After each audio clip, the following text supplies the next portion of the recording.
Awesome. Is there something I can ask?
All good to go?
Okay, good evening everybody. And that's you as well, Mr. Knight. Good evening, lovely to see so many people here today. Thank you for coming along, and thank you to the people who are viewing online. Lovely to have you with us as well. So this was planned about a couple of months ago, a chance for Gary to have a reflection on last season, also talk about pre-season and also his thoughts on what's coming up for the 23-24 season. So thanks for coming, Gary. Format of the evening will be, Gary will be with us for about an hour. He wants to do a little presentation on his thoughts on why he did certain things at matches last season. Then we'll sort of do the questions and answers, both from what's been sent in to me already, but also anything from the floor. So there'll be an opportunity to ask questions from the floor a little bit later. Aim to finish this part of it about 7:30. Have a break for 15 minutes, and then Nick Hawker, club chairman, club chair of the Supporters Trust. He's got about half an hour to have a chat. Nick will cover finances, transfers in, out, and all that type of thing, and how the club is positioned at this moment in time. Gary and I just really want to talk on the football at the moment, but there'll be a chance for finances and all of that a little bit later in the evening. Okay, so that's the format. Yeah, I remembered what I've written, so that's good. So welcome, Gary. Was it a good summer for you? Do you have a nice break? Did you get a break? I did, yeah, a little bit. I got home to see the kids and my partner, and we went to Turkey for a week.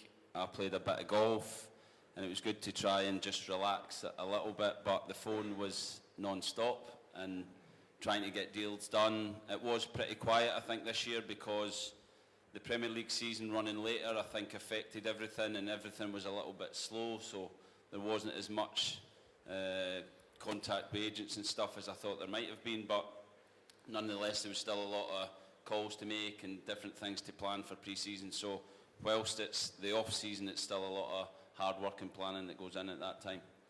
So at least you did get away before the badness of pre-season and signing new players, and planning for the season did start then. Yeah, I think everyone needs a little break. I think you need to reflect on, especially coming into a club mid-season, you have to reflect on the job that we have done as a staff, how we performed as a team.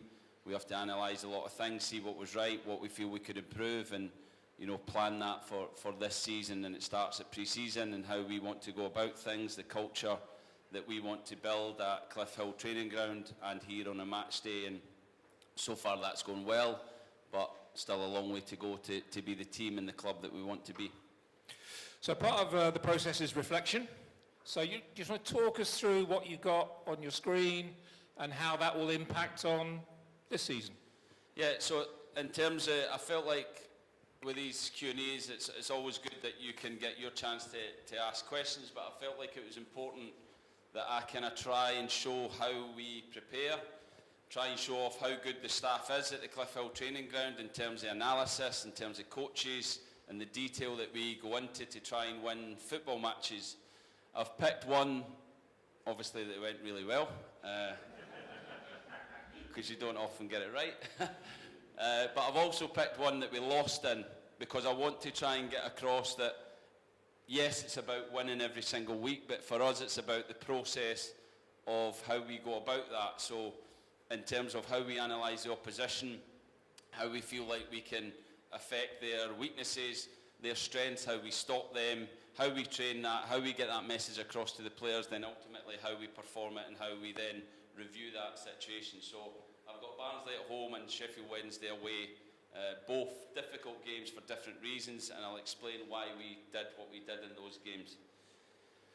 So pre-match against Barnsley, in possession strategy. Barnsley were a 3-5-2 team. They were on an unbeaten run of 12 games going into this game. They were the best team in the league effectively. We were a team at this point, in the previous 4 games, if you see on this left-hand side, we were averaging 58% possession.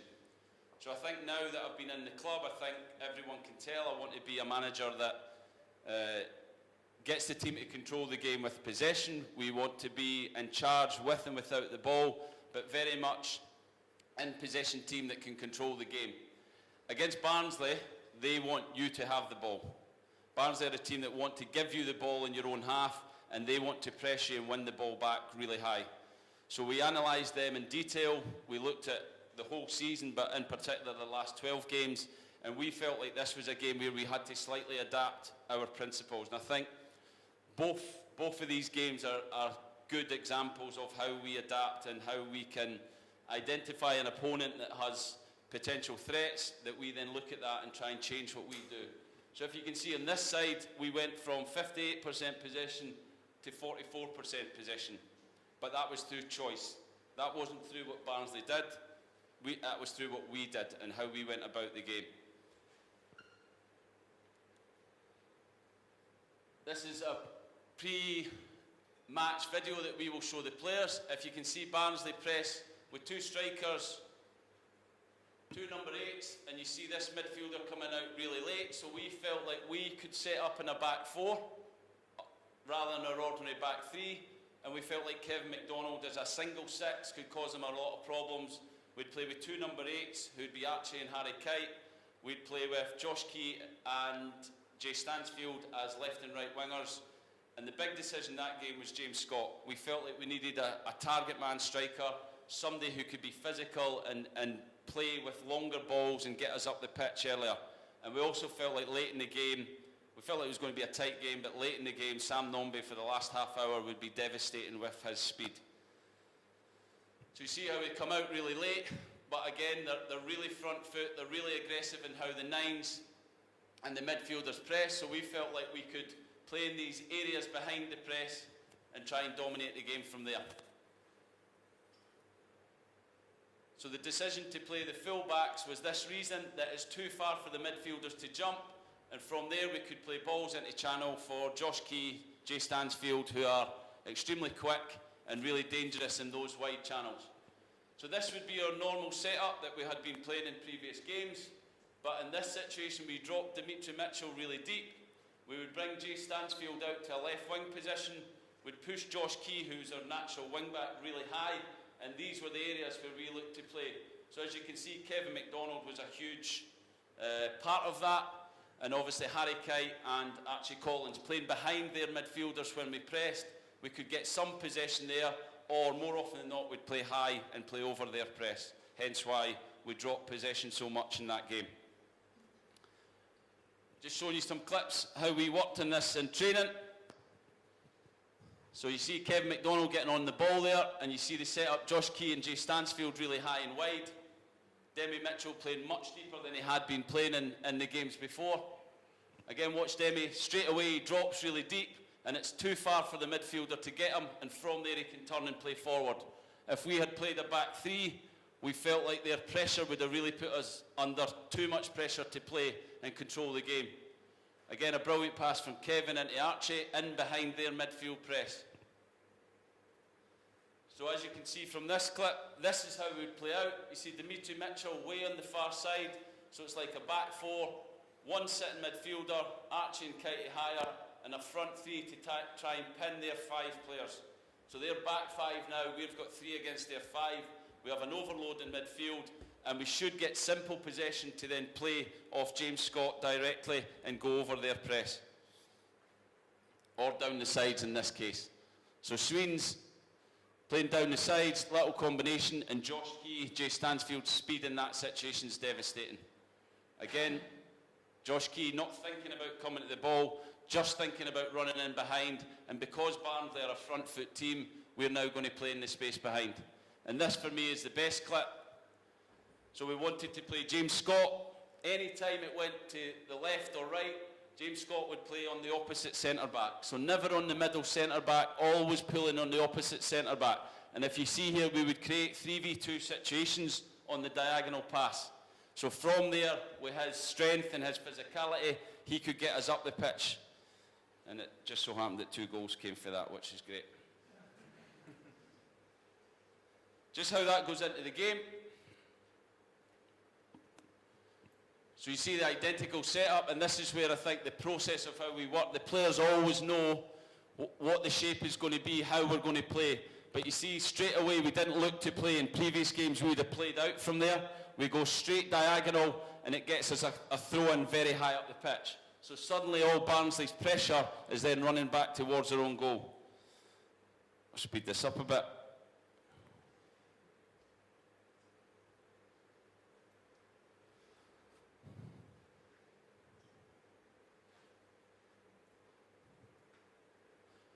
So one diagonal ball gets us in the final third straight away, and then we get our quality players nearer to their goal. Brilliant run for Jay, and then individual quality does the rest. But the game plan, rather than playing the passes we played before, deeper in the pitch, we decided to play longer and get us up the pitch to try and get, our speedy, attacking quality players near their goal. This is the second goal, similar picture, identical to training. You see how James Scott suddenly peels on this centre-back to try and play a 3v2 behind their midfield. Alex plays a great ball up. We get a little bit lucky there, but because we've got the numbers round the ball, we can then play, and you see the amount of Barnsley players now that start to run towards their own goal. And from here, we switch play and score a fantastic goal. But something we had identified, worked on, drilled the players, and they carried it out incredibly well that night. And for me, by far the best performance of the season last year. Loads of bodies in the scoring zone. That was 2-1, and Noms obviously came off the bench and scored the third goal to win it 3-1. So that was a situation where it went right, everything went to plan, and we won the game. This one was slightly different. We didn't win the game, but we felt the process was just as good. We went here, I don't know if you can remember, with no natural number 9. And we were really the injury list at that point was big. And we were going to a stadium where they had to win to try and stay in the automatic promotion. The stadium was full, and we were really scratching our heads, if I'm being honest, that week to think, what are we going to do here to come up with a plan to beat Sheffield Wednesday? And the big thing we do is we identify the profile of the player. So what we felt we needed was speed. We needed speed on the last line. We needed bodies on the last line to put pressure at a certain position in the pitch. And we then identified Josh Coley and Josh Key, who I don't think had ever played number 9 until that point. But that day we felt like we could play them as split strikers. So no natural middle number 9, but 2 wide forwards that could really cause problems on a counter-attack. So again, this is the out of possession pre-game meeting. We felt like instead of our normal high press, we wanted to drop the line to probably mid-pitch, and then we would engage at mid-pitch. From there, we felt they'd go long. We could then win second balls. They were a team that didn't have a great structure in possession, but this was key to when we won it, playing good balls down the side for our speedy players on the last line. So again, we wouldn't go chasing that pass. We'd sit off the game. We would then press on a side angle and force them to play long. The key to this was we felt their front players weren't the quickest, and we would then squeeze the line really high. They were going to score from crosses. They were going to score from Barry Bannon, which I'll touch on next. We worked on it. It was horrendous the first day. It was slightly better the second day. And then by the third day, we were like, we're going for it, but we need to coach it again. How can we give these players belief in what we're doing? And this game was round about that time. And we used this clip where we've got Bernardo Silva running for the team, doing a job for the team, and the whole Man City team, who are top players, who always want to play football, always want to dominate possession, always want to play in the front foot. This game, they got hammered. They got absolutely hammered by possession, but they ended up winning the tie and going through. So we used this as for the mentality for the players on how you need to work in certain situations away from home to try and win a game of football. Sorry. Speed this up.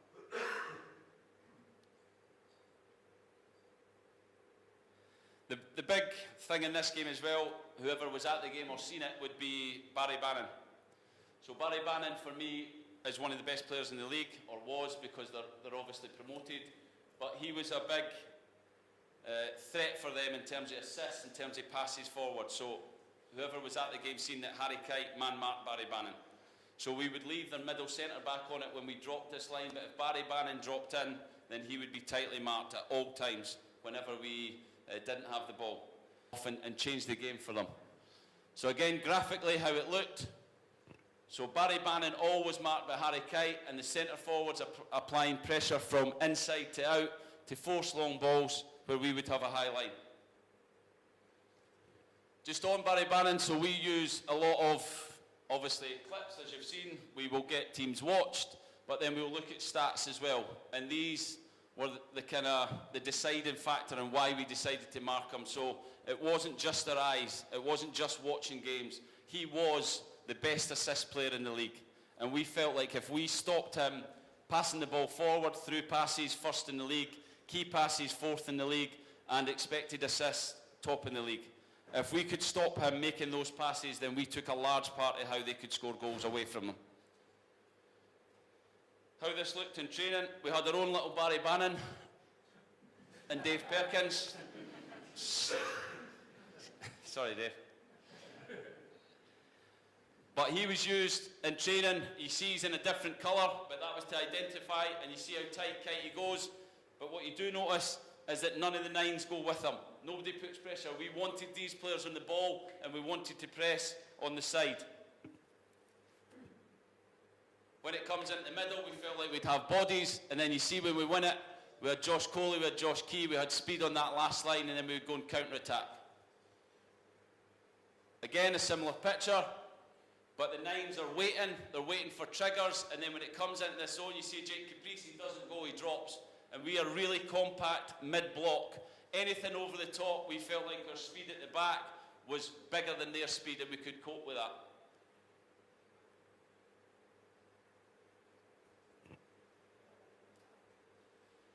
In possession was a big thing in this game, so whilst Barnsley we felt like we had to go long and we had to play off a longer pass, at Hillsborough we felt like we had to be really brave. Really, really brave, keep possession, frustrate the crowd, go as long as we can, keep it 0-0, and then the game would turn in our favour because the crowd would get on their back. A big aspect of that was Barry Bannon. So whilst he's the best player in possession, we felt out of possession he'd go on his own at times and jump, and we could play in these pockets of space behind. So we felt like the team really opened up when they tried to press, and we could, instead of just playing the ball long, we could dominate the game by playing good passes, controlled possession, and frustrate the crowd. Rather than going forward and trying to score, we'd almost keep possession for the sake of it. And I thought we'd done that really well in that game, especially in the first half, where the crowd got really anxious and frustrated with the team. But as you can see here, they weren't a great team out of possession.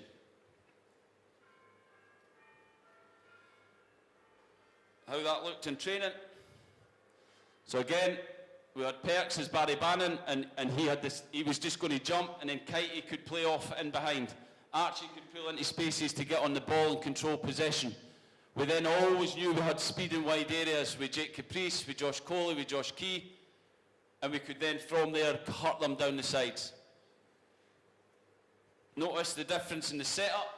So the setup's totally different. The left wing back's really high, so it's a totally different setup to how we played against Barnsley, but we're going to try and play possession and pass through them.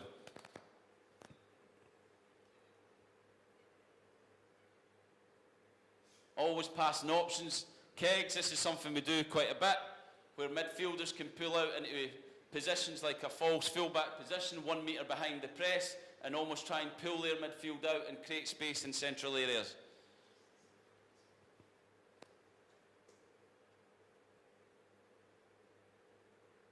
But no panic, no kicking the ball, everything under control, creating the free man to then have controlled possession. That's Sparksy, who was left wing back that day, rotating with the midfielder to come in the pitch to dominate the game with the ball. How that then looked in the game. So this was out of possession. Again, Kitey really tight on Barry Bannon, and if you watch the clip, he never leaves him. So he's only interested in Barry Bannon. And we press from the side, we're really compact. In this clip, we create a huge overload here, 6v4, where we can then go and win the ball back and frustrate them. And one thing we wanted to do from the technical area Whenever we won possession, we wanted to give them energy. We wanted to encourage them and try and deflate the home crowd. But you see how high our line is. There's no pressure on the ball, but we sought to defenders to be really brave. When it went to wide, we would go and put pressure, and then from there, we felt like these situations, we had the speed advantage against their strikers. And then in possession, you see Keggs, the 6, going out to create a free man on that far side. We bounce through a third man, excellent play. And there's no panic. We're not looking to play long balls in this game. We're looking to control the game. This is frustrating them. Sheffield Wednesday don't want to be chasing the ball at home. Whenever we lose it, we react really quickly to win it back. Then in these areas, we try and look for our speed in the final third with Josh Coley, Josh Key. Again, looking for that speed in behind.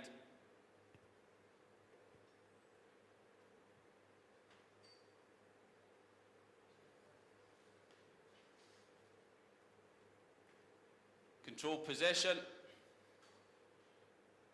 Always looking for the free man. See how far we drag Sheffield Wednesday over, and Keggs, the midfielder, pulls out on the opposite side, he's free. Barry Bannon then goes and leaves Kitey free. But this really frustrated Sheffield Wednesday. 0-0 at half-time. The crowd were booing as we went in, and we felt like we really had a chance to go on and win the game second half. Great reaction when we lose the ball. And we get a shot off from a possession that lasted maybe 20, 30 seconds. This was the one moment in the game that for me was the deciding factor in the game. Fantastic play. So something we'd worked on to suck them in and to play these spaces. You see how stretched Sheffield Wednesday is. You see how high and wide our wing back is on the opposite side. And now, in a foot race, we felt like we were winning these races. So Jake Caprice, Josh Coley, and at 1-0 we had a fantastic chance. If that goes in, I think we win the game. And that is the fine lines between winning and losing in League One. As much as you think you get right, the game effectively comes down to one moment, and then obviously not defending two actions for their goals. But we felt this was a really well thought out, again carried out to perfection by the players, and how we went about trying to win a massive game at a big stadium for a team who was going for promotion. And that's it. Thank you. So going forward, for every single match then, that's what you do? Yeah, effectively. We will look at probably in the region of 3 or 4 games, depending on who it is we're playing. We sometimes try and analyse teams that we feel like might play like us. Last year, we looked at MK Dons games quite a lot because they tried to play possession, so we would analyse their games quite a lot against maybe opposition we were playing to look at the areas that we feel we could hurt teams. But it's a long process, and like I said, not from me, from the staff, the analysts, the coaches. We identify everything we can. We then come together and come up with a game plan based on the profile of player that we have at our disposal. So people might be injured, people might need rested. We might feel like people are better as finishers, as was the case with Sam Nombe against Barnsley. He done the same against Peterborough earlier in the season when he came on and scored. So all that goes into it. We then work on it. And like I said, sometimes it goes really badly when you work on it, and you might think, we maybe need to rethink this, because if you have a really good plan and the players don't understand it, then it's not a really good plan. If you have an average plan and they get it 100%, then the players are buying in. So once you get the plan, the hardest bit is then getting the players to understand it, getting them to buy in, and then ultimately getting them to carry it out is all down to them. Okay. So I presume the work starts now in terms of your analysts are trawling through which players have gone to which teams, starting to profile those players, how that team might line up against us. So Wickham, still 2 weeks away, but you're working on that plan from what you know already? Yeah, so for me, the good thing in pre-season is that we play teams blind, so we don't know what any team's going to do when we play. So it's good for the players to take ownership of that and try and find solutions in-game. But Saturday will be the first game where we kind of identify what Coventry are going to do, or we think they're going to do. We'll show the players some clips tomorrow. We'll work on some things tomorrow. It won't be as detailed as something like that, but we want to get the players into that process again. So that will start this weekend. Obviously for Wickham it will be much more detailed, but again we won't have as much resources to look at. They'll only have played pre-season games. We haven't really shown our hand in pre-season, so they might have not shown theirs. So we'll look to see and find as much information as we can, but we have to stick to what we do as well. And that, again, those games were games where I think we were adaptable, but I think we are clear on how we want to play. The players understand how we want to play. Throughout the week we work on that, and they will carry that out, but at times we have to adapt and tweak that plan slightly. Okay. Maybe take a couple of questions from the floor about that presentation before we move on. Anybody want to ask a quick question? If you do, raise your hand and I'll bring the microphone to you. Okay. You have your chance. Yes, hold on, sir. I'll come to you.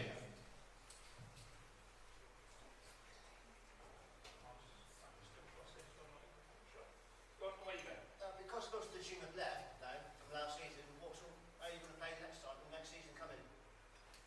So because players have left, then we have the opportunity to identify the key characteristics of each player for each position. So now, like I said, you're not just looking at a position, you're looking at a specific profile of player. So somebody like Tom Carroll for us, who can receive the ball, who can pass the ball forward, who can control games from deeper in the pitch, is a fantastic signing. But each signing has been hand-picked for the profile of that player to fit into how we want to play. But within that, to have flexibility as well. I think at this level, you need to have an identity. We need to know who we are and how we want to play, but we also need to understand that against certain teams, we have to adapt that. The big thing for me in terms of the signings this year has been the character. So how we've identified the character. I've met every single player before we signed them. We have given them a questionnaire to fill out before we sign them, and then John Pitts, our head of performance and well-being, speaks to them before we sign them, because we want people, one, that want to be here and are 100% committed to this football club, but two, we want them to be people who want to get better, who want to improve, and who want to come on a journey with this football club and football team. So that has been the key, and I think everyone we've signed so far has fitted that profile. Anybody else? Just one question on on the presentation before we move on. Okay, excuse me.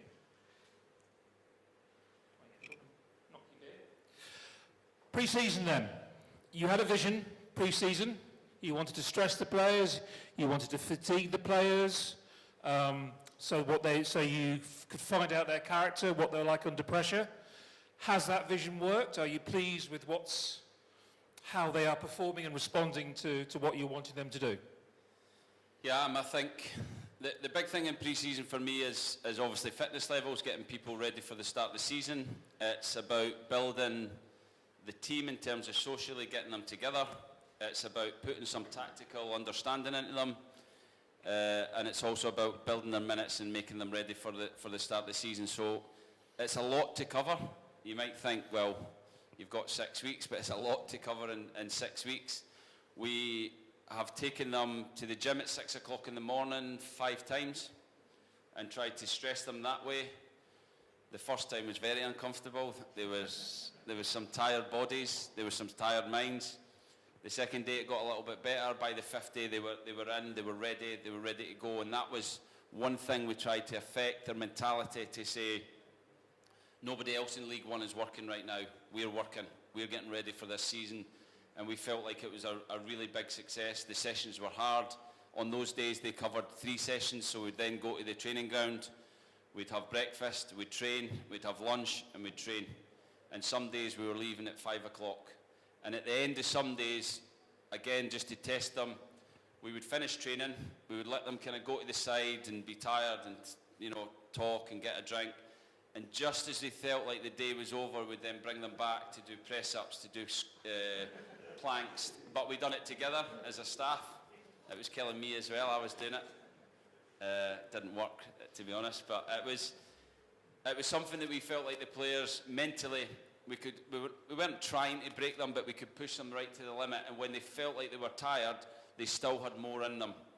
And again, there was days where some people were right on the brink because they were extremely tired. They'd been working since 6 o'clock in the morning, and they were really fatigued. But I think that will be good for them throughout this season. There's going to be moments this season where they are extremely tired, where they're getting beat, where they're under the cosh away from home, and they have to find that mentality, that togetherness to get them through those moments. And we've planned that throughout pre-season to give them those experiences that will help them. It's nice to see you at Parkrun on 3 or 4 Saturdays ago. Don't be a stranger, please, especially when Perks, if he's around, make sure he comes along to Parkrun. It was well received. Brilliant. No, it was, that was another aspect of it, the community aspect. We wanted the players to be seen in the community, the staff to be seen, and we felt like it was a good opportunity for the players to be out there, and everyone done it, everyone completed it. I came in last. My knee's still struggling from it, so yeah, I might not be back at a Parkrun soon. Are you going to go back to Torquay as a pre-season friendly next season? I wouldn't think so, no. Quickly moving on. Now the Cliff Hill is up and running as it should be. From your point of view, in getting the players ready, physically and mentally, is it delivering the goods? Yeah, 100%. I think we have a high-performance environment now that can attract, bigger players. I think whenever we brought Tom Carroll in on trial and he was pleasantly surprised, any new signing comes and they're pleasantly surprised by what we have.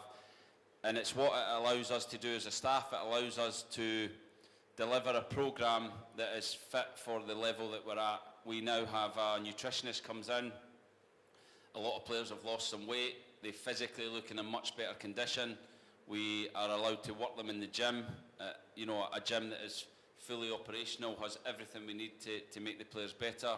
We have analyst rooms. We have a team meeting room where we can show videos that we've just shown in an environment that is fit for learning and fit for high performance. So for me, the training ground is fantastic. We've invested in the pitches.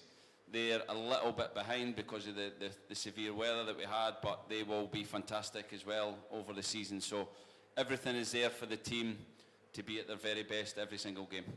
Apart from the swimming pool, is there anything else you now want at the Cliff Hill? You can ask Nick about that later. It's a no, I think. or was that 2 pools? I can't.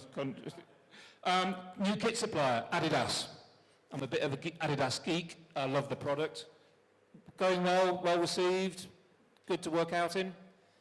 Yeah, it's been brilliant. I think you've seen on the kit launch day how many people were in the car park. The queue, I think, went right out on the road. So obviously the fans are liking it. All the players have liked it. The staff like it. So it's been very well received. Now it's about winning games when we're wearing it and making it a memorable strip in terms of over the years we can look back on. Talking of upcoming games, last season, or April was like a month of doom and gloom for who we had to play. Haven't got that this season, but we have in August got Blackpool, Pompey and Reading to play. So 3 big teams in the first few games. How will you get your team and your coaching staff in the zone to face those sides? I think really the insight I've gave there is we have to be prepared. The season starts, I said it after Torquay, we had a debrief on Monday morning, the Monday morning after the game, and I said pre-season's over. I think the Torquay game, whilst some of the tackles were dangerous and could have hurt someone, it was a good game for us in terms of it woke us up. They were at a level of competitiveness that we weren't at, and it got us going, and I think that will be, whilst it's never nice to lose a match, I think it will be a big thing to get us ready for Wycombe. And we have to start the season well.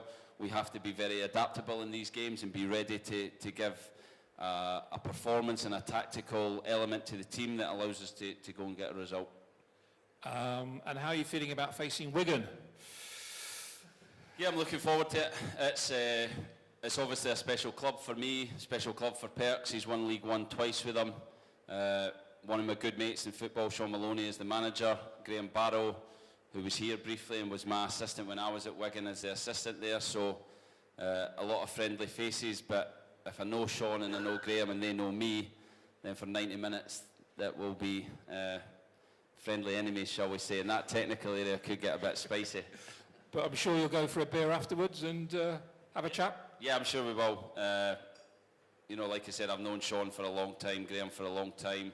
We are all football people. We understand the game. He has stopped calling me a little bit, Graham. He's obviously getting ready for his competitive head-on, but it'll be great when we play them, because for me it's a special club. I was there for 7.5 years as player, captain, manager, won the FA Cup, won the League One as manager, so it's a special club and I'll look forward to when they come here. Okay. New players, Tom, Ryan, Dion, Viljami, and Vinny. Settling in all right? How do they find, for some of them, it'll be their first loan signing. How are they finding that process? And when did that process start of you identifying you wanted those 5 players into our club? They were all different, really. Some of them were at the back end of last season when we, were identifying players. As soon as the January window shuts, you start thinking about next season and who you're going to need. So some of the players were on lists. I went to Brentford as soon as the season finished to spend the day there learning myself and try to pick up ideas from Brentford. I think they're a club that thinks differently, that is doing extremely well, and I was fortunate that I already knew Ryan was one of those players who could potentially come out on loan. I went to watch the game at night, which he scored and he assisted in, and he looked a fantastic player. So he was one that straight away we were looking at and tried to bring in. It took a long time because he had a number of clubs chasing him, but we managed to get him in. Other ones were different. Tom Carroll has just came recently on trial and straight away showed his quality, his Premier League quality. He's got over 100 games in the Premier League, and you can see that just the way he moves, the way he receives the ball. He needs to obviously build up his fitness and build up his minutes, so that is the challenge with Tom, but he's a player that I'm really looking forward to seeing in the team next season. And it's never nice to see players moving on from the club. Was that a difficult process? Some of the players who have gone, was it an easy decision for some? Was it some you tried to keep but they got tempted by bigger money, better money?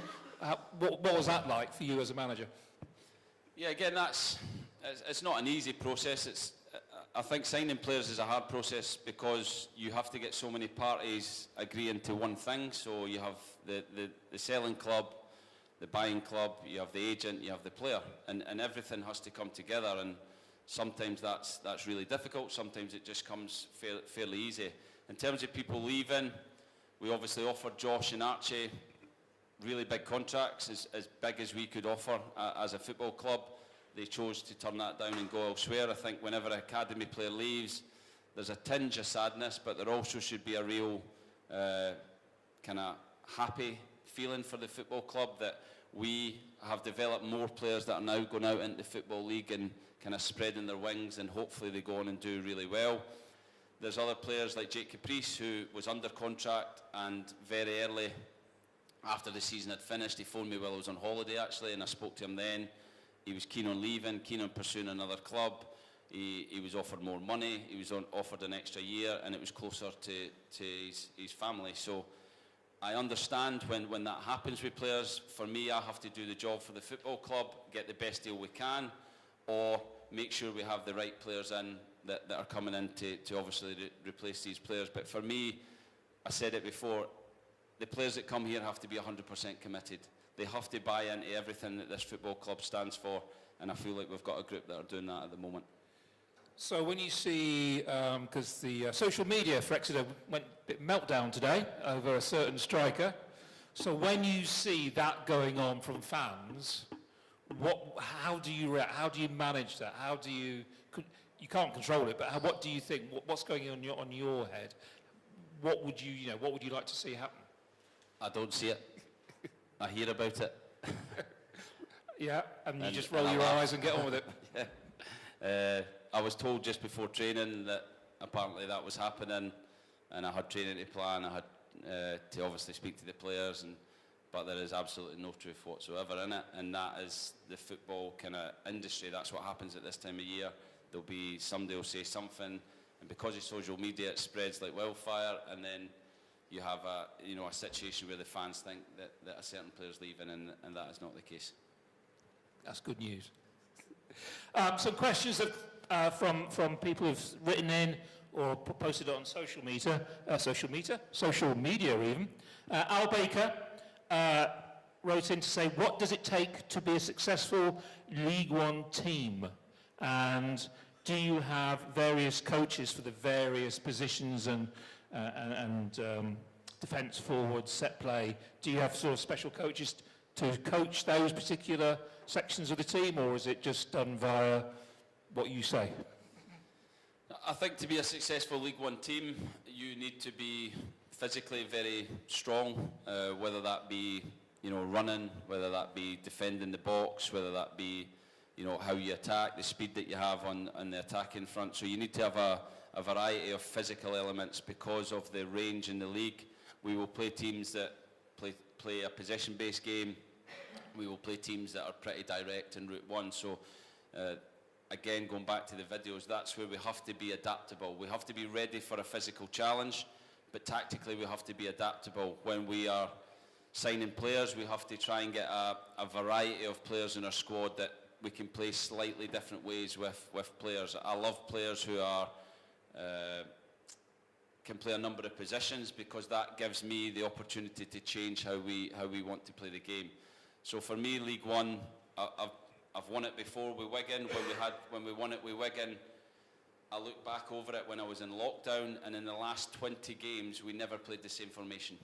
Not once did we play the same formation in any of those games. We kept adapting, we kept changing, even with the squad that we had, even when we were top of the league, we respected the teams we played against, and we went on to win the league. So I think I know what's needed to be successful.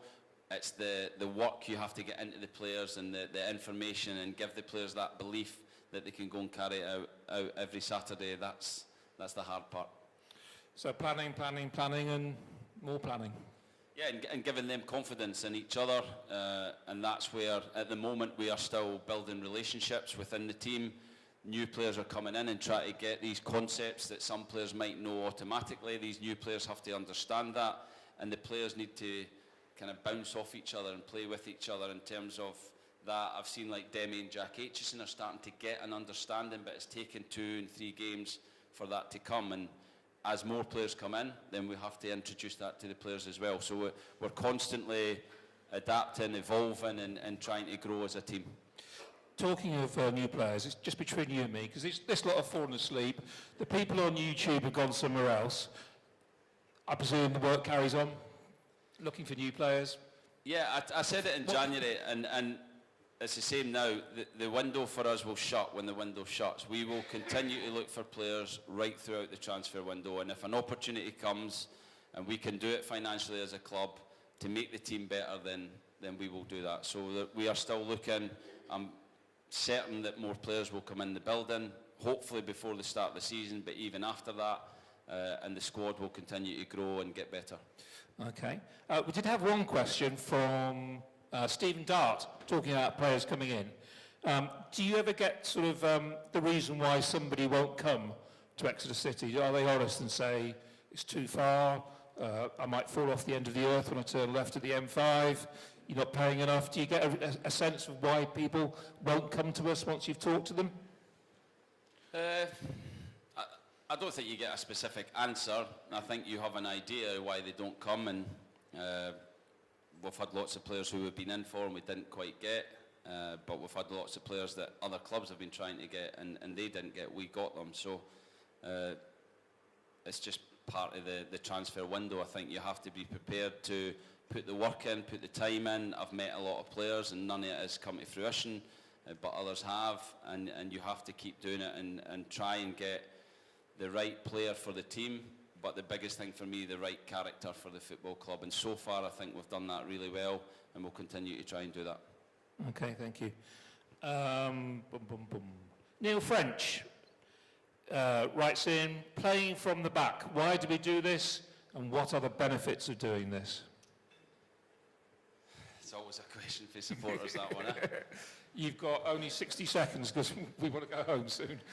Well, for me, if you look at the best teams, if you look at the teams that won the league last year, so the National League was won by Wrexham, I'd say they'd probably be the highest possession team in the league. The other team that came up with them, Notts County, highest possession team. League 2, I need some help here. Who won League 2? Leyton Orient would have been up there as a highest possession-based team. The Championship was Burnley, highest possession-based team. We won't say who won League 1. The other team that came up, Ipswich, highest possession-based team in the league. Man City, highest. If you want to be a successful team over a full season, then you have to try and dominate the ball. That's not the only way to win, but more often than not, consistent teams over the years are possession-based teams. You will get the Leicester who can win the Premier League, but it happens once in a blue moon. So for that reason, for us to be a successful team over a period of time, we have to try and be a possession-based team. To do that, you have to play from the back. We have been discussing it. We obviously conceded a poor goal at Bristol City on Tuesday. When you are doing it, you have to take no risks. So when supporters watch the game, they probably think, wow, we're passing the ball very close to our goal. We should be able to do that. It's 10-yard passes, it's 12-yard passes. We do it every single day. What we don't want to do is put people under pressure and take risks with a goalie playing a pass that, that is putting another player under pressure, with a defender giving it to somebody who has nowhere to go. I spoke a lot about the free man, so when we are playing, because of our rotations and our movement, we try and create a free man. Now, if we have a 2v1 situation, then we should be able to play through that. If we have a 3v2, 4v3, 5v4, whenever we have a man advantage, we should be technically capable to find that free man. And I'll go back to, when we do it, we take no risk. So if a team comes right onto us and we can smash the ball 60 yards for Sam Nombe to run onto it and score in the net, I'll be delighted. But we have to see that as playing out from the back. By inviting the pressure, we have then created space somewhere else in the pitch that we're going to play. By just putting 20 players in an area of the pitch and we smash the ball into it, then I'm sure you wouldn't want to watch that, and you then need so much to fall in your favour to win consistently. We want to try and control the game, whether it be with the ball or, in the Barnsley case, without the ball, in the right areas of the pitch to allow us to win. And to do that at times, we're going to play out for the back. Okay. I think good time to take some questions from the floor. I've still got a few more, but have a break from this, and a few questions from the floor maybe. I'll come to you, so just hold a minute. Young Sue.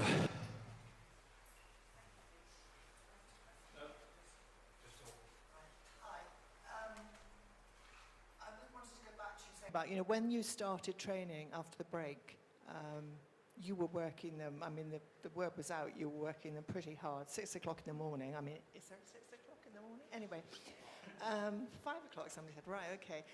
But how do you, this may be a bit naive, but how do you balance that between not getting injuries, yeah? It must be a sort of fine line somewhere. Yeah, so the fine line is knowing when to stop, and that is a really fine line. The worst injury we've had pre-season was Kyle Taylor, who was a contact injury, which is we would deem out of our control. We have had, Michael gave me it today, off the top of my head, the longest injury we've had was 7 days, which was Harry Kite, which was a muscle injury. It was what they call it, a myofascial bleed. I know nothing about that, but that's what he tells me it is.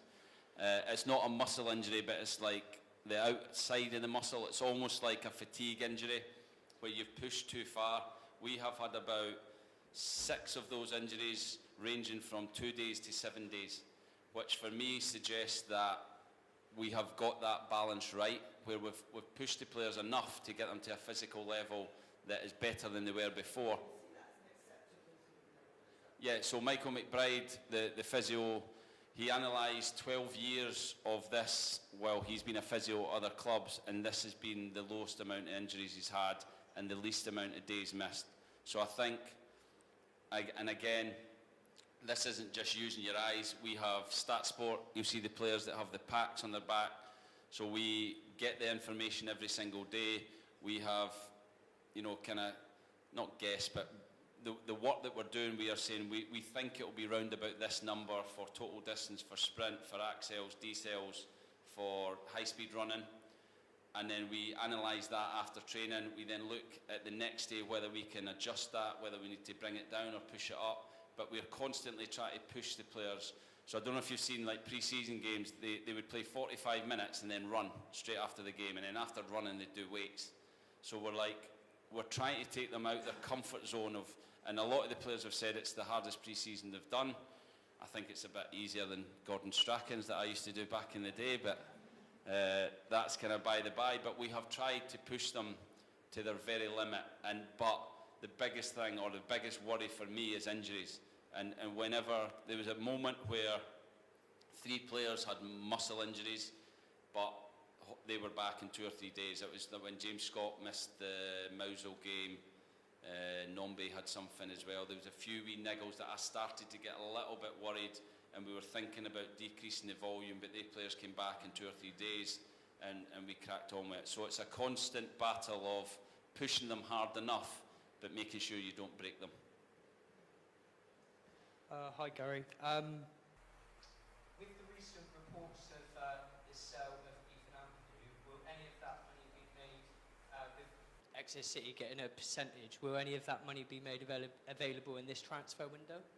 Nick is really looking forward to these questions later. Oh, okay. I have another question. That question will be answered. It's a great question. I think you should ask him. No worries. There is a concern amongst fans that we haven't replaced key and important players that we've let go. Is there anything that you would like to say to the fans to give us reassurance? I think we have replaced some of them. I think we are in the process to replacing more. So, like I said, I think there'll be at least 3 more players coming into the squad, and hopefully more. But I think if I look at like a Kevin McDonald, for instance, just off the top of my head, Tom Carroll, for me is a replacement. He's younger. He's a very similar player. He's probably played more Premier League games. He brings a level of experience. And we've brought other players in. But we will still look to strengthen the squad so that we are more equipped to deal with the demands of League One. Are you going to change the way we play since we lost the old team? Is it going to be a new style of play, or is it just going to carry on the same? I think it'll be very similar. Because we've lost certain players, we can, like I said, we can identify exactly what type of player we want to come in. So we will keep looking to recruit based on how we want to play in terms of the possession-based game, but also players who can adapt to different formations, different ways of playing away from home or at home, and we have to have a flexibility about how we play. So that's where the character comes in, and people who are open to learning. If you get people with a closed mindset, then they're not going to be good in the environment we want to create. We want people with a growth mindset who are willing to look at the bigger picture and try and improve every single day. One more. Are we going to get Jay Stansfield back? I hope every day. I'm not sure. He actually came when we done the park run. He came and seen the boys and gave us a big hug. He always gives you a hug when he sees you, Jay Stansfield, and I think we would all love Jay Stansfield back. Whether that's right for Jay Stansfield, then I said to him when he left, this club will always welcome you back, whether you want to come and watch a game or play for us again. So the door is always open, but that will be down to him. Hi. Just a quick one with the pre-season friendlies. I've been to a few now, and you've a couple times said that we are on the ball at the back defenders. It seems to me that they're still not gelling, and they've been for a few years together now, and some of the fans are saying, look, this back 3, 4, whatever, they like at Weston-super-Mare, we let a goal in, and the heads just dropped straight away. And you know, us as fans, are you aware of that yourself? Are you going to bring in other defenders, or are you happy with the 3 or 4 you've got? Like I said, there'll be 3, 4 players coming in. What positions, I don't want to give that away just now, but I have been concerned how we've been defending. I think how we've been playing out, we've probably took more risks and we've put more pressure. The players are still playing under fatigue, and I don't think we can underestimate that. I think if you look at any game, there's a lot of games starting to go on in America and different things. There's loads of goals.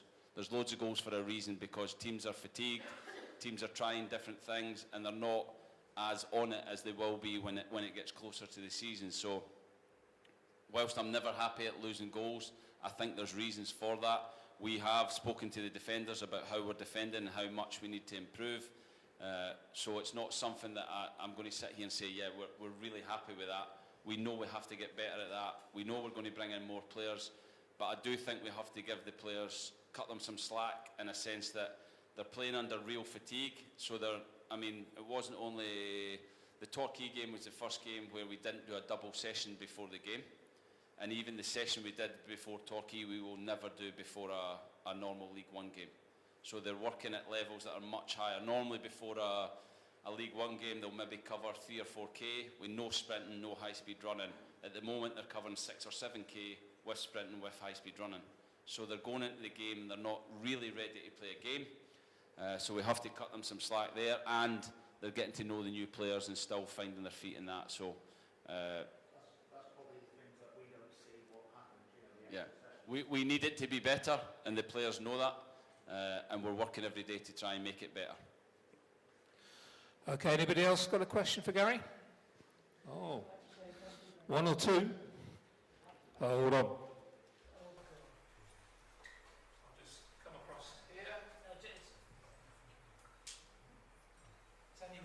Just to say thank you very much for a very insightful talk. It's been fascinating. Thank you. Thank you.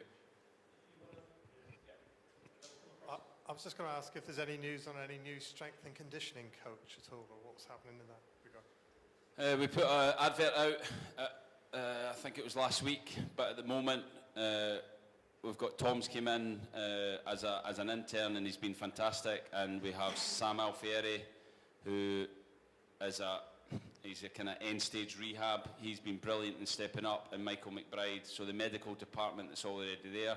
We've got Craig from the Academy, the sports scientist, has been brilliant and again in helping and stepping up to help with that situation. So it's something we're looking to fill that position, but we feel at the moment then we're fully covered with what we're doing. Like I said, we're analysing so much in terms of the data.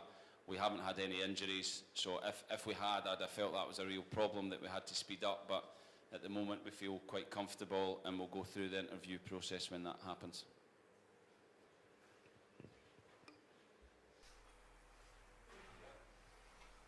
Would we expect to see Harry Kite playing right wing back until you get a right wing back in place, Gary, at the start of the season?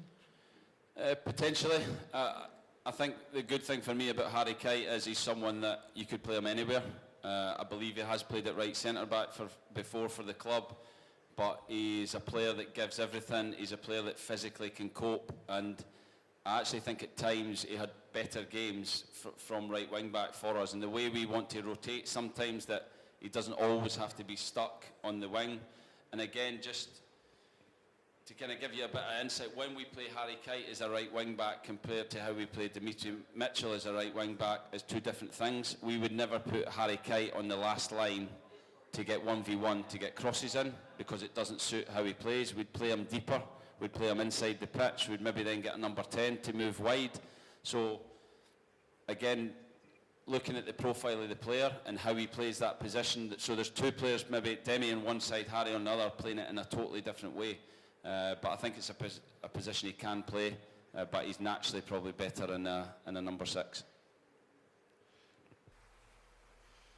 This pre-season we've seen a lot of young players coming to the side, which have been a lot of young players which have been quite good. How key will they be next season? How much will we sort of see them play?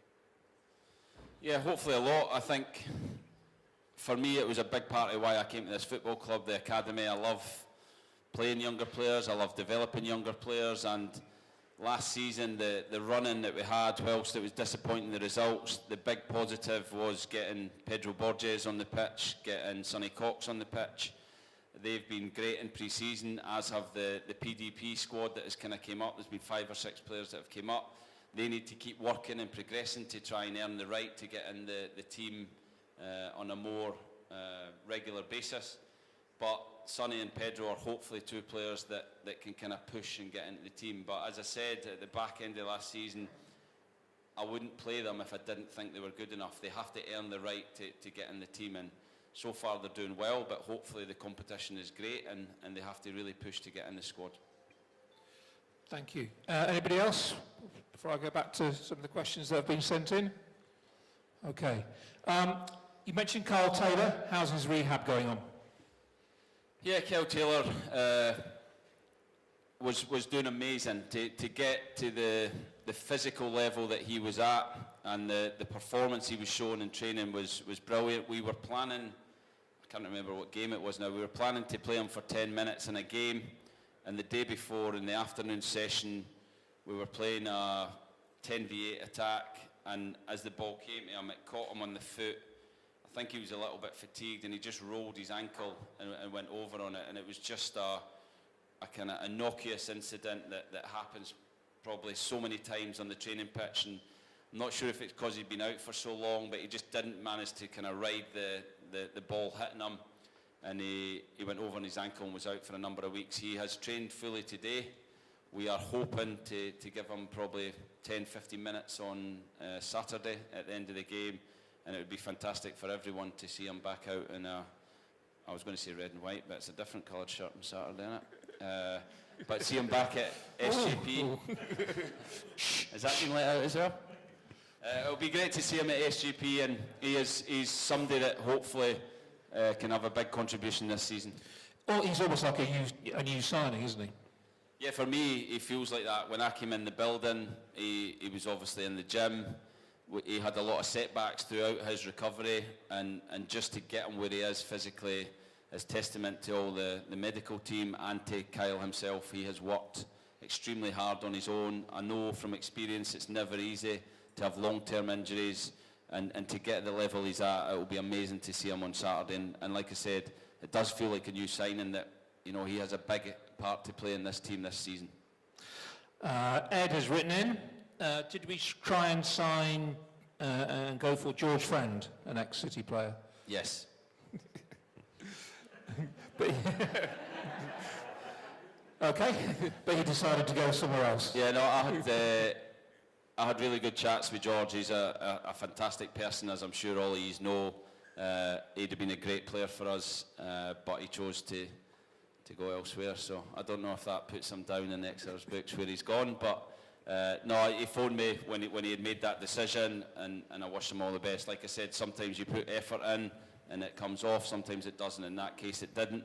But I could tell he was a fantastic person, and obviously somebody that Exeter fans know very well and hold close to their heart.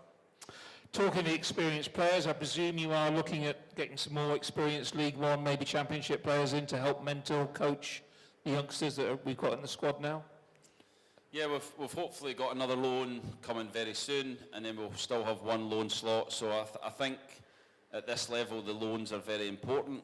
You've seen the team from down the road, how well their loans performed last season and how that catapults you up the league.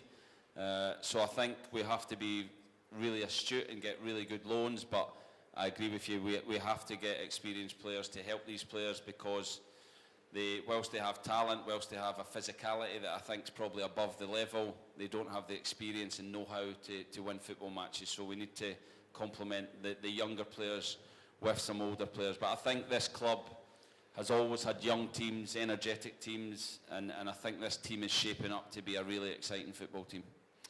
Has this transfer window been any more challenging than other transfer windows you've experienced, or is it just a normal transfer window from as far as you're concerned? Yeah, I hate them all.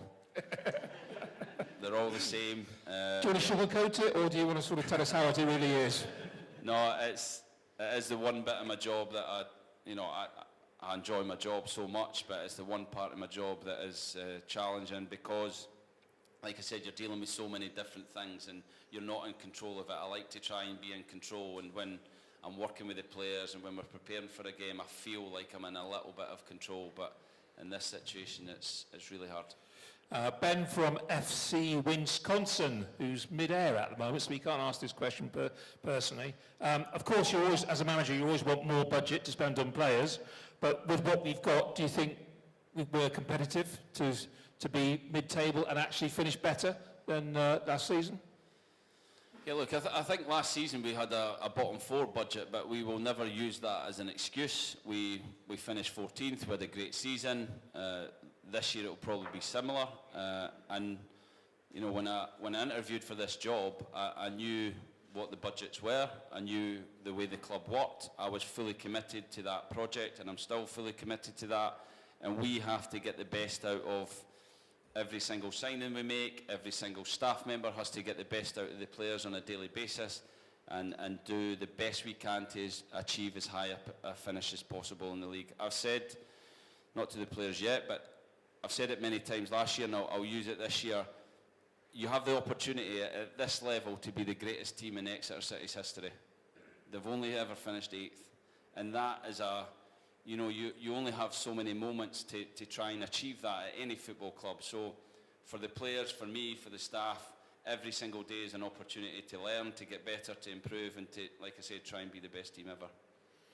So obviously you and Nick must have some very interesting conversations. We do, yeah. I think the board's fantastic. You know, like the work that they do behind the scenes, I'm not just saying this, it is incredible. I think the whole club, the way it's run, to be supporter-owned for 20 years and the anniversary this year is an amazing achievement, and we have to be proud of who we are, but we always have to be pushing to try and achieve more, whether that be on the pitch, off the pitch. We constantly have to try and get more out of each other and more out of ourselves to finish as high as we can, and I think everyone at this club is trying to do that.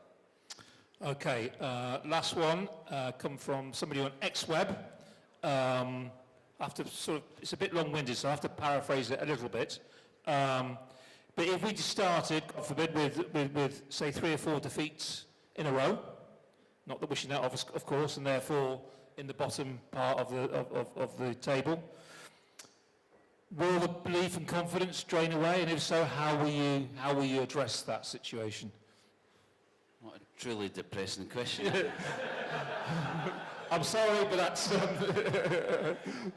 that's football fans for you. I don't know what I'll do.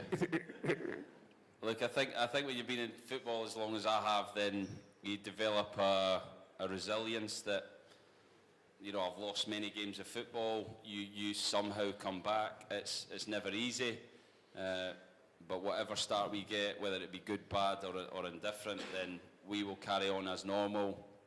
We will support the players, we will challenge the players, we will push everyone at the football club to be better. And I think results are the be-all and end-all to supporters, and obviously we want to win, but we have to try and take ourselves a little bit away from that, because, I mean, let's look at the run last year. We lost 6 games in a row, and every game up till the last one, I felt we were very good, and it was fine margins, and we have to try and turn those fine margins in our favour. The last game was obviously just a complete doing from a team that was on fire, and you have to recover from that. You have to find ways to motivate the players, pick the players up, and make them go again. So, yeah, I won't be thinking we're going to lose the first 3 games. That would be a depressing life. He goes on to say, well, do you feel that you are moving in the right direction to strengthen the team because of the players that have left us? Do you feel that you get your spine back of how you want it, and I know you can't say targets, but who they are, but the targets you've got will come in and strengthen the team and support the younger players like we talked about before? Yeah, we believe we've made some good signings. We know we're not finished yet. We know we're by nowhere near the finished article in terms of the squad, in terms of the competition within the squad. So we will continue to look to develop that and build that competition within the team, and, like you say, add some experience, but also add some more quality loan players as well. Okay. One question has come in on social media. Why did Sam Stubbs leave us? Can you say why the reason why he decided to go? Sam was really struggling to get kind of minutes and get in the team at a moment where he had worked extremely hard to get fit. He, again, similar to Kyle, had serious knee injuries, was working incredibly hard to get back to fitness and working away from home. His family were up in Liverpool, and he wanted to pursue that opportunity to go north and to get game time. And we felt like it was the best interest for him to go. We also felt that it freed up some funds for us to bring in different players in the January window, and we felt it was the right time, and I'm actually delighted for him. I've texted him a few times to say well done. The fact that he's playing and playing week in, week out shows you how hard he works, and hopefully he continues to do that next season for Bradford. Okay. Before we wrap it up, last chance for questions from the floor. Ewan, anything on social media? There is one last question from me, Gary. It's to do with Perks. Has he stepped up and started to do the cooking? He's not yet, no, but he's a brilliant dishwasher. He cleans the plates every night, he tidies up, so he's great at that, but he's not started to cook yet, no. Michael's a fantastic cook, the physio, and he lives just up the road, so he occasionally, well, we actually invite ourselves round for dinner occasionally, because Perk gets sick of my cooking, so we go up to Michael's for a nice meal now and again. So, coming up to almost 12 months with Exeter, what do you think? Pleased you came? Happy you're here? Yeah, delighted. I think I've said it a lot, I think it's an amazing football club. To be supporter-owned for 20 years is an incredible achievement, and I'm really privileged to be the manager. It's a challenging job at any football club, but I absolutely love it, and I'm looking forward to the season starting, the pre-season games as much as they're needed, and they build fitness and get the players ready. I'm really looking for a game that means something. I think that's when we'll all show our teeth and show where we really are. So Coventry, ex-team of yours, must be looking forward to that on Saturday? Yeah, looking forward to it. I think it'll be a really tough test. We've seen on Tuesday, Bristol City, the level, you know, when you just go up one league, the level of quality that these teams have. Coventry were very close to the Premier League last season, so there'll be a really big test, and it'll be a game where I think we prepare more. We start to show what the team will probably look like for the coming weeks. Obviously, with new players hopefully coming in next week to add to the competition, but the team will be as close to the team as we've probably picked all pre-season, so looking forward to it. Fantastic. Well, we've overrun us slightly, so apologies for that. But Gary, thank you very much for giving up your evening. I know you've got your family down with you, so appreciate what you've done. Big round of applause for Gary, and good luck.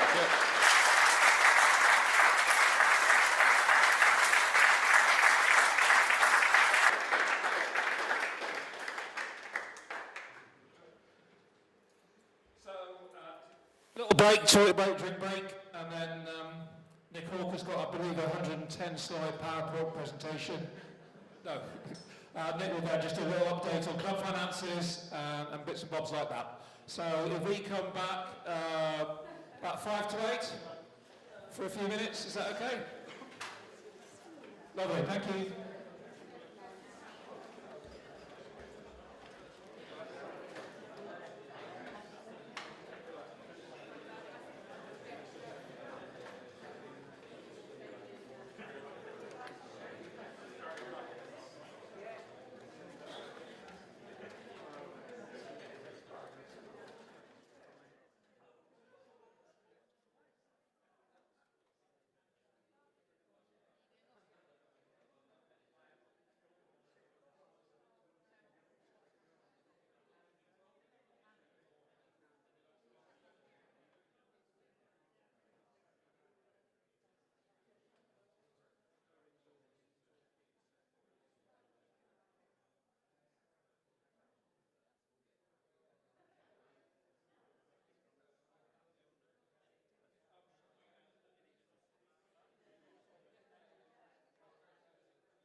folks. A couple of minutes. You'd like to start taking seats? We'll be going in a couple of minutes.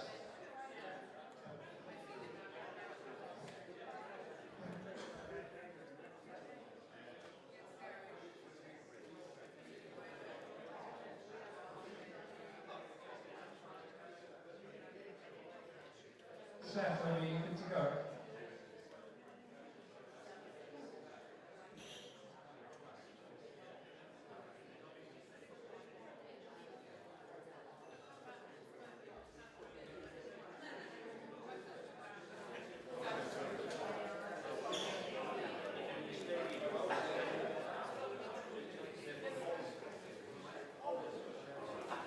Okay, I think we'll make a start now. So, a bit of hush in the room, please. Thank you for coming, for those who come back, thank you. I thought that was a very informative and interesting, was it about 45, an hour and 15 in the end. So really nice to get some insights of what goes in. We'll try and do that again, maybe mid-season, just to see how it's going, or not. But no, it will be going well, I'm sure.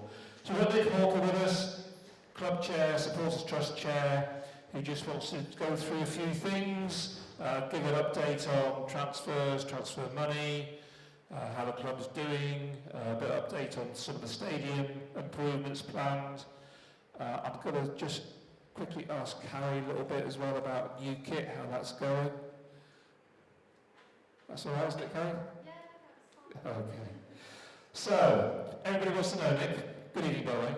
Good evening. I'm a bit worried about the back row there. They all look as though they've got scoring paddles on the back. Going to score me or something. Yeah, they've got the analysis kiss out, analysing our performance. So everyone wants to know about Ethan Ampadu's money from Chelsea. What can you tell us, what are you allowed to tell us about what's going to happen? My stock answer to those sorts of questions is look on social media. It's not usually wildly wrong. I think the thing that we still don't have all the details from Chelsea yet. I checked in this afternoon. We still haven't had all of the agreement, and we still don't know how much we could actually tell you. What I can tell you that, and it's a really important point so that people don't get carried away. There isn't suddenly £1 million in our bank account. It doesn't quite work like that. That the money is being paid over a number of years. So I'm guessing it's over 3 or 4 years. So although it sounds like a lot of money, it doesn't come all at once. So I know, I guess a lot of people are saying, you're going to put it into the playing budget in that. It's a small amount of money each year, and something you have to always keep in mind is that in 4 years' time, that 25% is worth a lot less than it would be if we received it all today. So please keep that in mind when you're thinking about, we've said, great that we've got that money coming in, but it's coming in dribs and drabs. Likewise with Archie Collins. We're getting that over a number of years as well. So we're not suddenly many times richer than we were before we sold those players.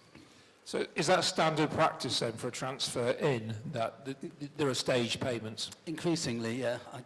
There's, and a lot of clubs, what very often happens is that because of the SCMP, which is the Salary Cost Management Protocol, clubs work out their playing budgets based on how much they're spending and how much income they're getting. What typically happens at the first year, you get paid the VAT. So Chelsea will pay us whatever VAT is due on the transfer income from Ethan.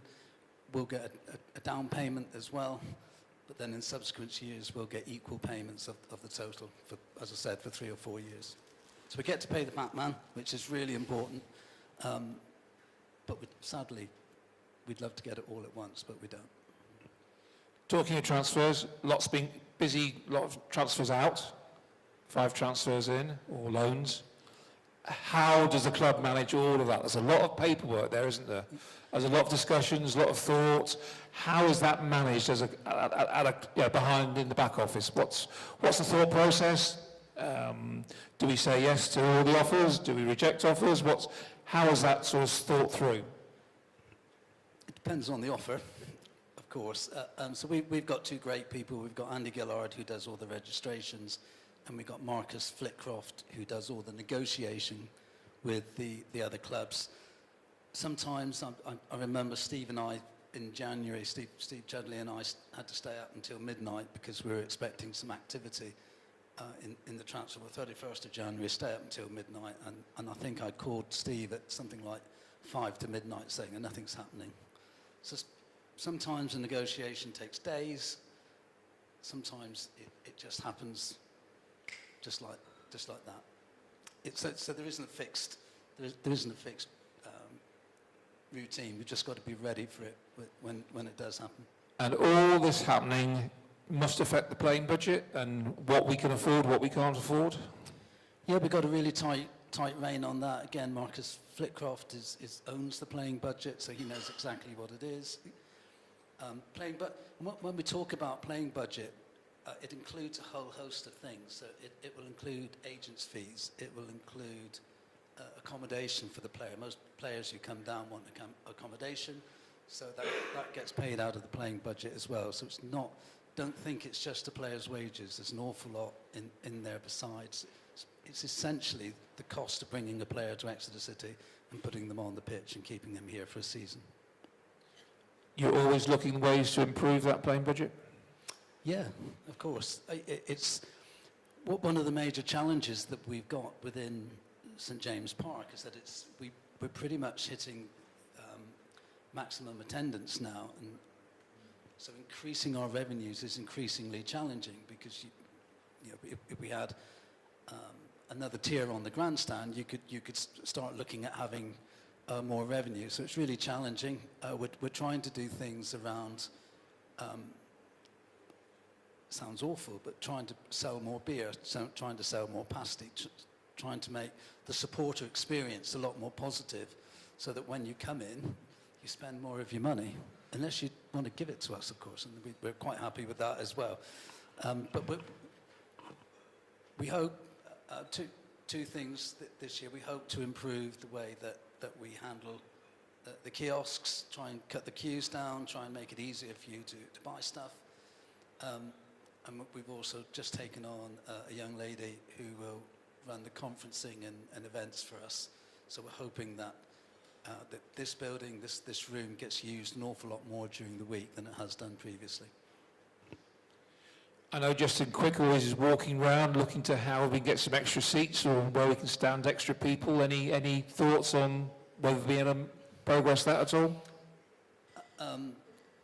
So we've done an awful lot. We've always had a kind of master plan as to what we could do with the stadium. That's filling in the corners, building a bar on the edge of the big bank.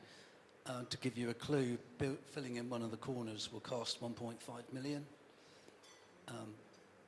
We're not in that league.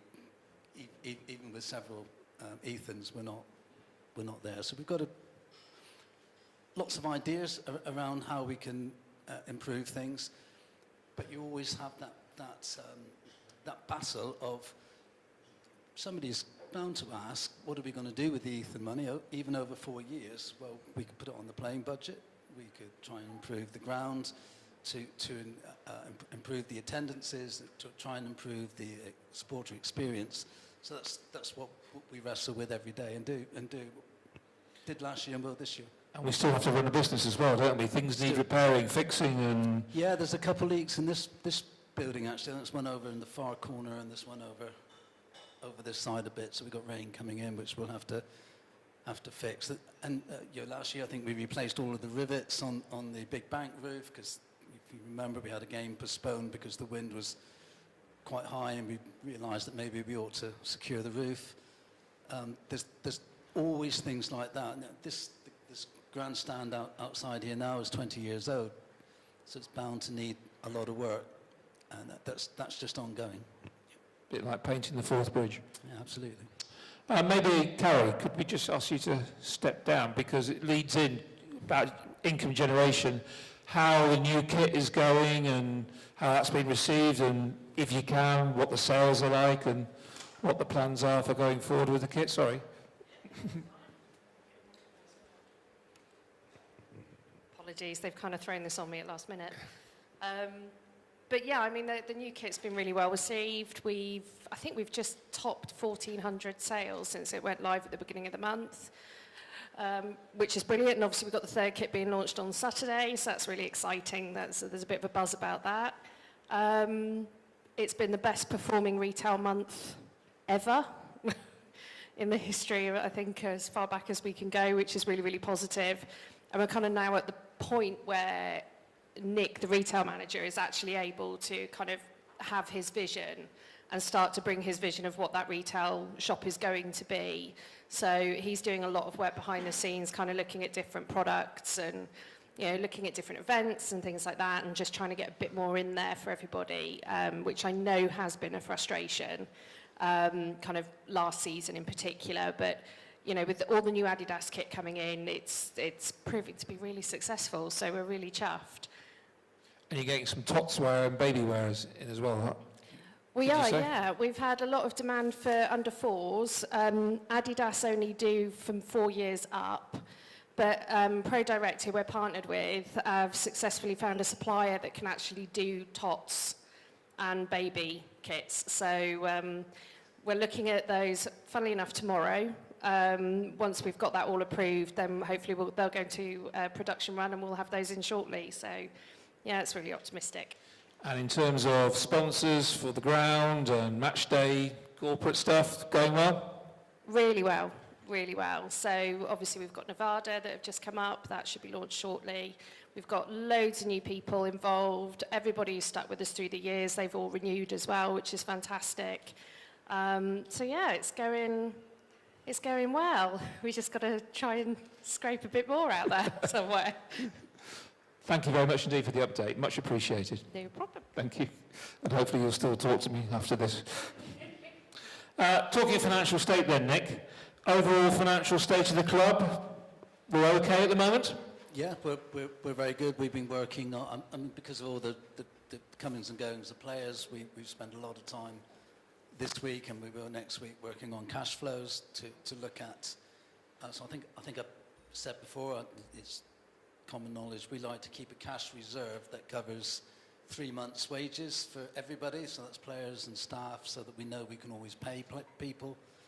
A lot of clubs just don't do that, and the minute that you start not paying people, you start getting deducted points, so we never want to go to that place. So we feel we're in a comfortable place for the next 3 years, easily.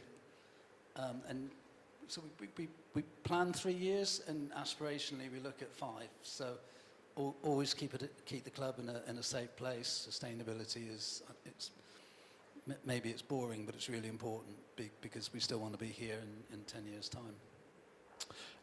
That lot down the road, 40 miles down the A38, they've announced massive academy plans. A threat or a compliment to what we're doing, because they're basing it on ours, aren't they? I believe they are. Yeah, I think Simon down there said something about we're coming to get you. We've been blessed for a long time with having this huge geographical area that we could draw players from, where there was really no competition. Torquay had closed their academy, Yeovil closed theirs, Plymouth were I think dabbling in it for a while. But it was always going to happen. We feel we're ready for it. We've got there's more to the academy than just ploughing loads of money into it. We've got loads and loads of experience in there now. We've got some fantastic coaches, and you know, whenever you see an academy player on the pitch, you always have to think about the number of coaches that have had input into that player. It's not just the manager who picks that player and puts them on the pitch. It's all the coaches that have contributed to the wealth that player feels when he walks out. So we feel comfortable, happy with the challenge. Maybe it will make us look carefully at the academy, but just make us want to do more and more, because that's been what we've been really, really good at. So that's not going to change. Now, the players were in training in the ground today and doing lots of photos and all of that type of stuff. Your sense of the atmosphere of the players' morale and the coaches' morale, and happy with what's been going on pre-season, and you feel they're in a good place from your point of view? Yeah, I'm certainly at the training ground when I've been out there and you know, we had lunch with the players for a couple of times, and I meet Gary regularly. There's a real buzz about the place. There certainly isn't any kind of moroseness about having lost a couple of games. They've got a good bunch of young players, some really experienced players. There are some more coming in. But really happy players. I mean, that sounds a bit, I've not seen that quite so much before. People who are really enjoying being here, thrilled with the facilities. The pitches are fantastic out there. So as a professional footballer, and the Cliff Hill being the place that you come to work every day, not just on a Saturday, people are thrilled, people are happy. Gary was telling me that a lot of the players where they used to go home after lunch are now going back into the gym because it's such a great gym. So it's a really good feel, really good feel. One last question, and we'll throw it open to the floor. Some new appointments coming along, aren't there, to the board and to sort of the back office operation of the club? Yeah, so we felt, so I've kind of been doing the CEO role for the past 12 months. It's a tough gig, but we felt that it was time, if we're going to get better, if we're going to improve our financial position, we had to put somebody in charge of that. So not just to get us along day by day, but to actually grow the club and to grow the revenues and to grow the opportunities that we create for ourselves. So we're appointing a CEO, Jeremy Tipper. Jeremy has been a director. He's a very successful businessman, also he's right for Exeter City. He really gets the community. He really gets the softer side of what we do. Very, very bright, very successful. So we hope that he will take us to some new places that we haven't begun to think about yet. We're also advertising for a CFO, Chief Finance Officer. We feel there's a lot more we can do with the finances. Poor Justin, he didn't have a day off last year. He took no holiday whatsoever because he was out at the training ground building the Cliff Hill and project managing that. He's coming back, trying to do all of the accounts. So he really deserves and needs some help. So we're bringing in a CFO who will, again, somebody with a good pedigree. We had 81 applications, and Jeremy is whittling that down even as we speak. So hopefully as valuable an acquisition as new players. So by investing in these people, they can make us more money by improving the off-the-field business, but also making sure we are doing things right. That's the plan. That's the plan. And I think it's important to point out we're in a position now where we can do that. So the thing that Gary didn't say, I think Matt Taylor said it, is probably the last 3 years we've not had to sell players. So we've been able to say, if the price is right, if the player wants to go, if you feel it's the right thing to do, then we can sell players. But actually, you don't have to. We're okay without that transfer income. So I think that's a really important place, and that's why it makes sense now to bring in a CEO, to bring in a CFO, to really raise the bar from the business perspective. Okay. Any questions from the floor? Good man. Going back to the ground, on the big bank, is there any way you can throw the side panels in on the to make it more? Well, because the wind blows across and you're going to get more atmosphere. And I see, yeah. the side panels on the ground on the big bank. I don't know. In my head, and I'm not an architect, in my head it's something about the strength of the wind.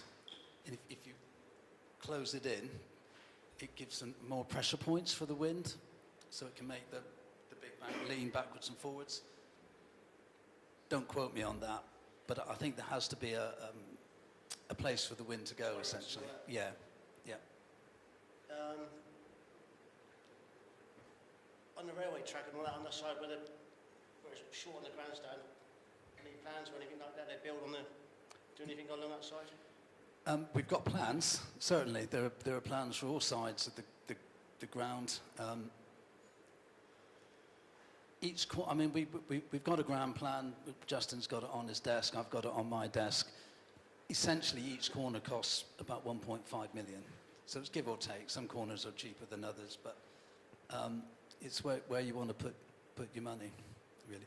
That particular corner by the railway line is dreadful. We have looked at extending the grandstand. I don't know if you're on the big bank and you ever go into the bar, there's a little gutter down the centre of the jungle path, and that gutter marks the boundary between what belongs to ourselves and what belongs to Network Rail. So it's very, they allow us to use the jungle path, but it's a very, very narrow piece of land to build on. And we couldn't, when we looked at putting a temporary stand there, the number of seats we could fit in, it would have taken about 16 years to pay for the stand. So the ROI was ridiculous on it. As well as that, even if you build the stand there, you have to have somewhere for them to go to the toilet, to buy a pasty, to buy a drink at half time. And we already have queues for those things. So it's not just about building the seats, but it's terribly expensive, and we wouldn't see the money back for a very long time. Okay, there's somebody over here, Nick, wants to ask a question.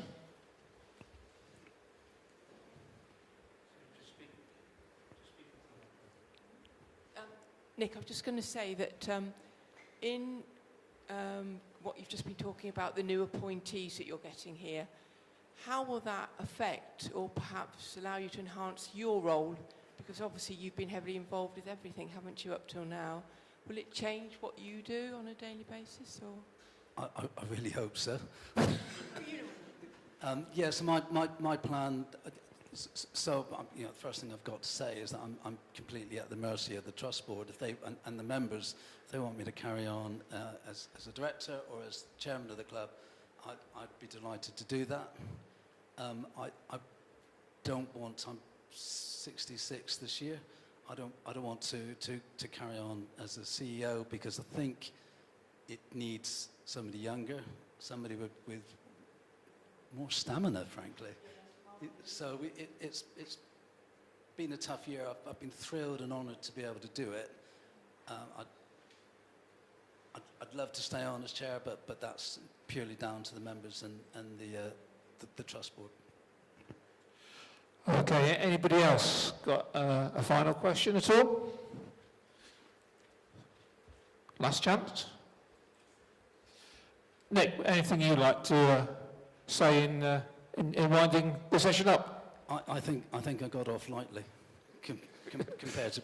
So thank you all ever so much. Well, okay, I've got 20 questions here. The only thing that I should say, because Jeremy Tipper is stepping down, we wouldn't typically allow an executive of the club to be a director.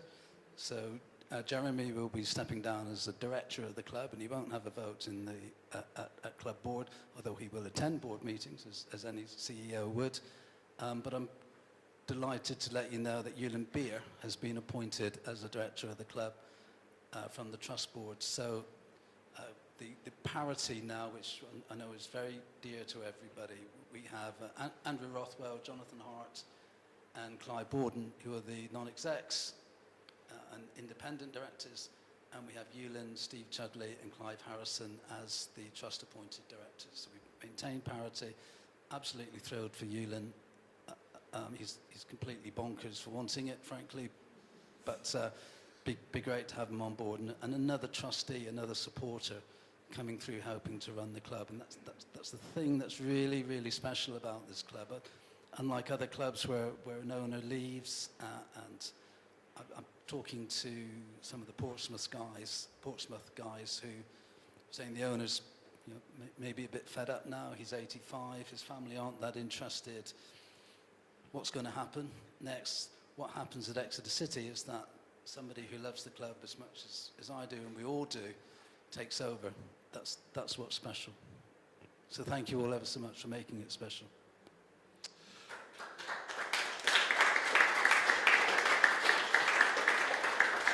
Okay, just to wind up then, I'd like to say a big thank you to Luke Jones, Carrie, and all the other Exeter staff for getting us ready for this evening. Thank you very much indeed. Thank you to Seth at the back there for filming it. Thank you for coming. We are planning, just to let you know, another couple of fans forums. Dates will be advised soon, I hope. One will be for the new players that are coming in. We're going to try and do that mid-September, but that's a work in progress. And we already have set a date, and I can't remember it off the top of my head, for you to meet the new CEO, Jeremy Tipper. But that will be announced, so we've got another couple coming up. Watch the social media for the dates. Thank you for coming, safe journey home, and looking forward to seeing you back at SJP on Saturday.